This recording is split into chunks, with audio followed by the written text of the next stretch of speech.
Good morning guys. ମୁଁ ଆଜି share କରୁଛି ମୋ କାଉନସିଲିଂ ପ୍ରୋଗ୍ରାମ୍ ଟାଇମ୍ରେ ଆମକୁ ଆକୋମୋଡେସନ୍ ମିଳିଥିଲା ଲକ୍ଷ୍ମୀବାଇ ହଷ୍ଟେଲରେ, ଯେଉଁଟାକି ଆପଣମାନେ ଦେଖିପାରୁଥିବେ।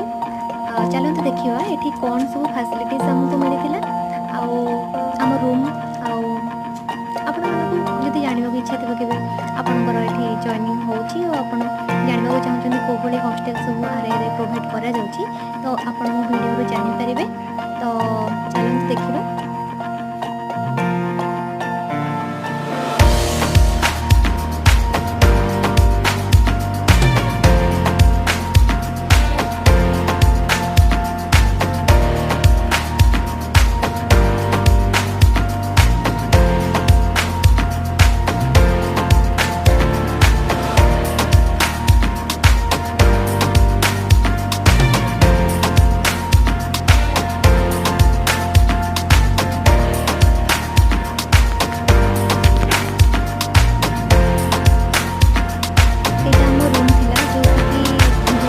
ଗୋଟେ ହିଁ ରୁମ୍ ମିଳୁଥିଲା, ତା ସହିତ ଲାଟିନ୍ ଆଟାଚ୍ ଥିଲା, ଲାଟିନ୍ ବାଥରୁମ୍ ଆକ୍ଚୁଆଲି ଆଟାଚ୍ ଥିଲା ଆମକୁ ମିଳିଥିଲା।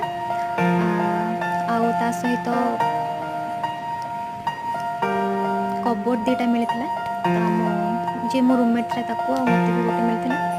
ଦେନ୍ ଆପଣମାନେ ଦେଖିପାରୁଥିବେ ବହୁତ ହିଁ ଭଲ ଥିଲା ଆପଣମାନଙ୍କର ସବୁ ଜିନିଷ ରଖିବା ପାଇଁ।